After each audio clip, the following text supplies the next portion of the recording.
Pemirsa, ada kembali di Breaking News kasus Sambo, masih dengan Mas Heri Firmansyah. Mas Heri, kalau tadi sebelum jeda kita sudah berbicara mengenai perspektif hakim mana yang kemudian akan lebih dilihat dan ditimbang untuk kemudian memutus vonis ini. Ya, begini, hakim dalam memutus itu kan harus ada 3 hal juga ya, analisa dari sosiologis, yuridis, dan filosofis begitu ya.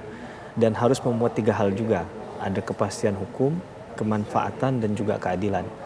Walaupun at the end of the day-nya, di ujungnya haruslah keadilan itu yang lebih dominan. Nah, dan dalam konteks tadi kita sudah berbicara panjang kan, fakta material itu tidak boleh dihiraukan. Sehingga ketika bicara rasio disidendi, pertimbangan hakim, the reason for the decisions itu jelas bahwa memang ada hal yang dinilai oleh hakim itu yang kemudian diputus di akhirnya.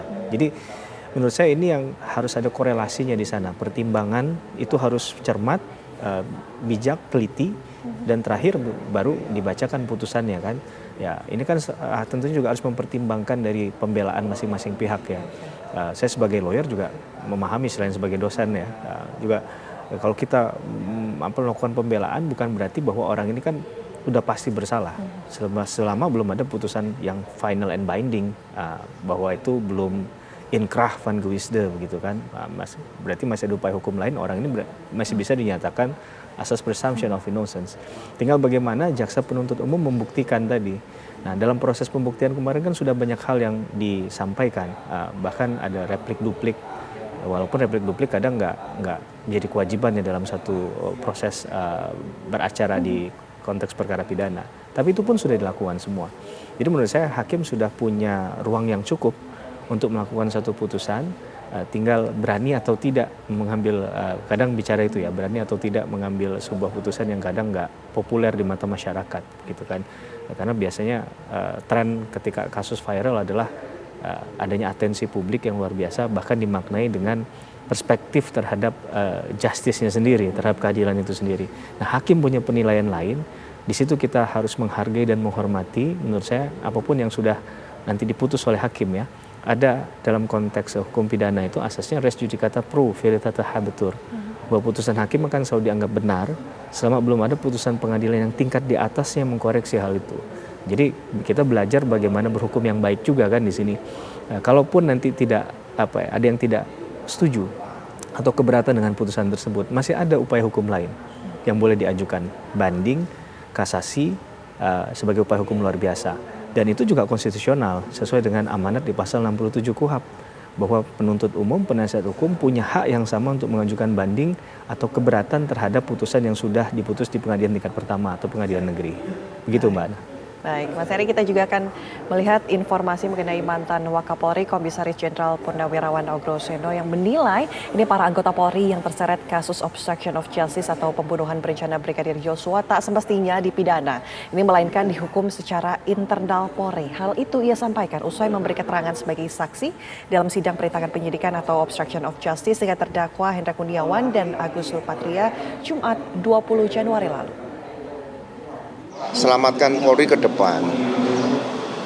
Ya, kenapa? Karena kalau dikaitkan dengan obstruction of justice itu tugas Polri terutama berkaitan dengan TKP, kemungkinan satu polisi lalai atau kurang pengetahuan atau nggak sengaja di TKP itu jangan langsung obstruction of justice. Jadi itu cukup dikaitkan dengan pelanggaran profesi. Nah, cukup ditangani internal saja. Nah, seperti ini kalau nanti dibawa ke pidana, kalau sampai terjadi penanganan kasus lalu lintas, kecelakaan lalu lintas misalnya di jalan raya, salah penanganan, obstruction of justice, itu yang saya khawatirkan. Jadi mudah-mudahan, saya nggak tahu, terserah nanti kan dia sudah ada hakim ya. Bagi saya ya mungkin ada kesalahan dalam penanganan TKP, tapi kan sudah cukup diputus oleh sidang kode etik itu aja.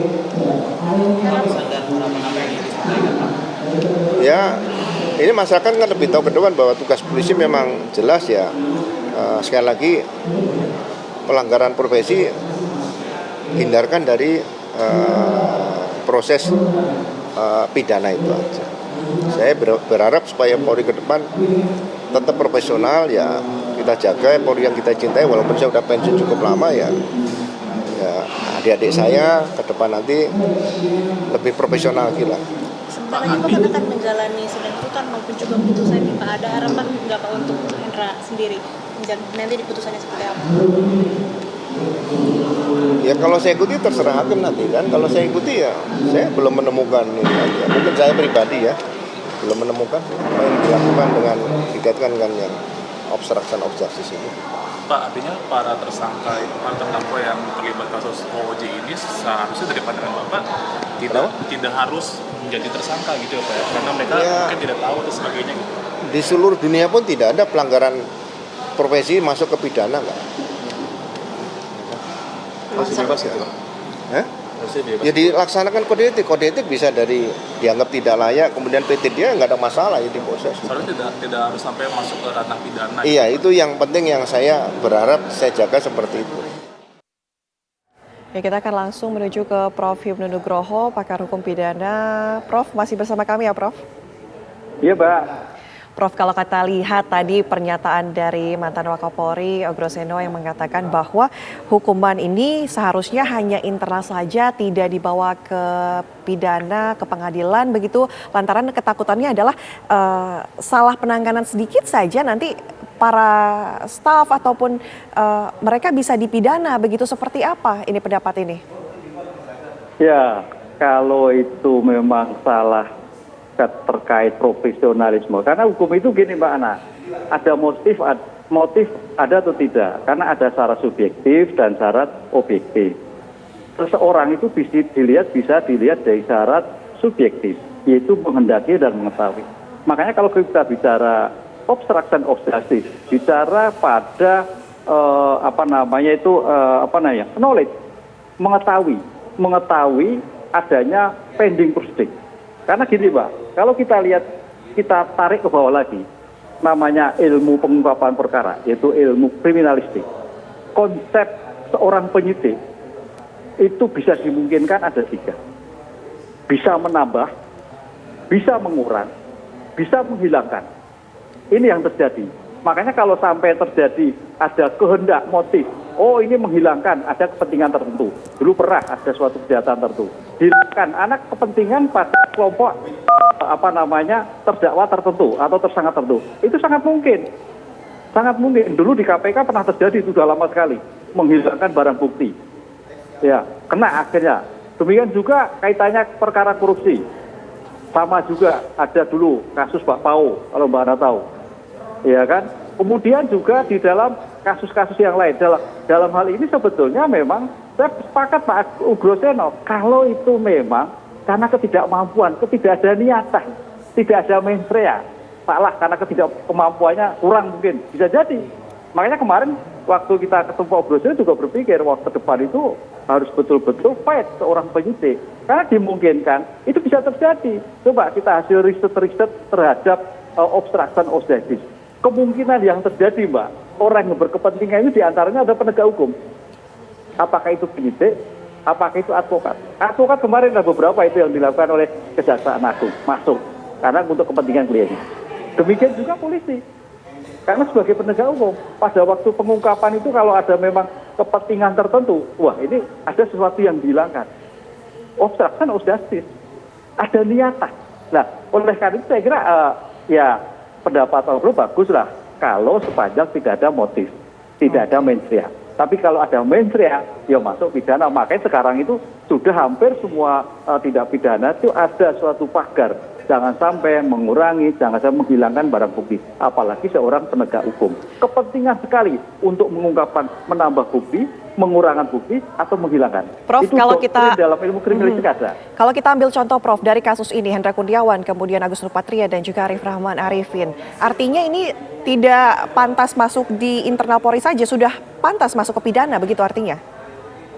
Ya, menurut saya ya. Karena dia seorang penyidik senior, perwira, yang mengetahui persis bahwa keadaan yang terjadi. Di dalam suatu pengungkapan perkara, inilah kelebihan seorang penyidik, itu harus punya insting. Insting ini, perkara ini mau diapakan? Apakah ini salah atau tidak? Dia harus mengetahui. Karena itu profesionalisme penegakan hukum, Mbak. Profesionalisme, Mbak, jika sampai pada penanganan yang salah, dia sampai adanya suatu melaporkan perintahnya. Perintahnya salah ini. Begitu perintah lagi ya baru kena. Nah, di sini saya kira agak sulit menurut saya sebagai knowledge pending judicial proceeding. Ya, dia mengetahui. Makanya hampir semua penegak hukum, apakah itu polisi, apakah itu penasihat hukum, banyak sekali yang kena karena kepentingan-kepentingan tadi. Penasihat hukum kemarin yang di Kejaksaan Agung itu kepentingan kliennya, menghilang barang bukti, merusak. Kalau ini adalah kaitannya adalah kepentingan sejak awal memang ada suatu perusakan barang bukti, perintah yang salah. Nah, ini yang saya kira kita bukan melihat pada aspek ini adalah aspek deterrent ke depan. Ke depan harus betul-betul profesional penegak hukum. Karena tidak ada suatu kejahatan pun yang tidak bisa dibuka. Begitu, Mbak. Baik, Mas Heri, kalau kita lihat ini menarik sekali pernyataan dari Pak Ogro Seno yang mengatakan bahwa ini harusnya masuk ke internal Polri saja. Kalau tadi Prof. Ibnu mengatakan bahwa ini sudah pantas masuk ke ranah pidana begitu.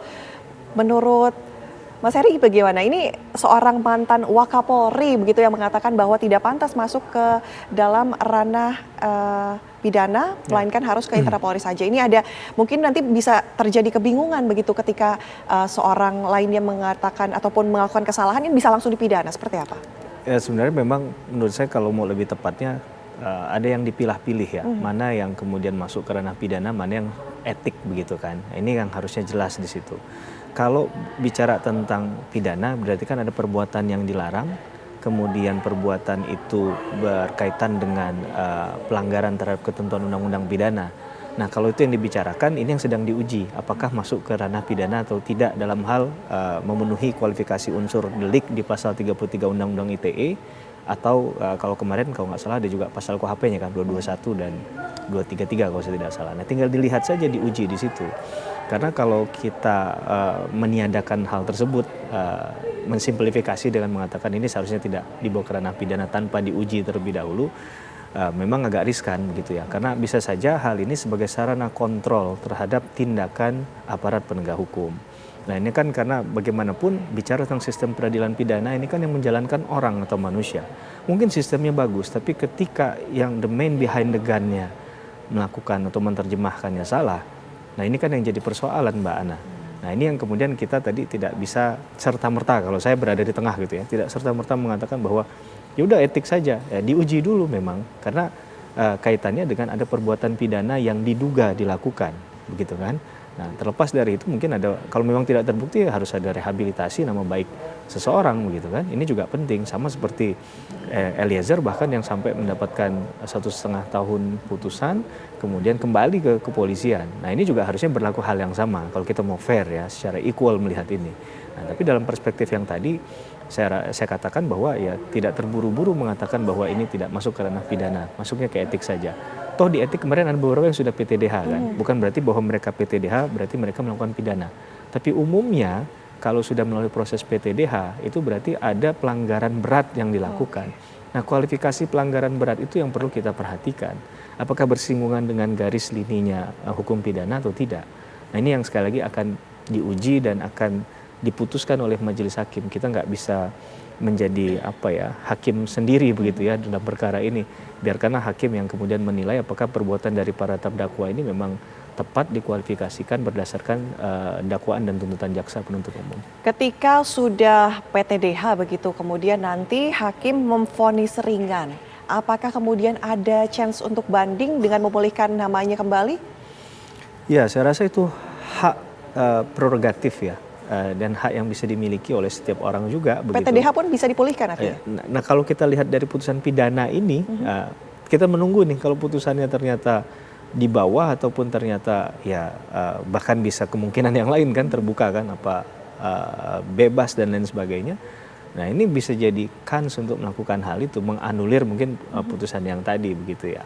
Tapi ini kan tentu harus dikembalikan kepada institusi tersebut ya, institusi kepolisian, mungkin di divisi yang berkaitan dengan etik, divisi misalnya profesi dan pengamanan yang akan menilai ini juga bahwa ini sudah tepat atau belum diajukan.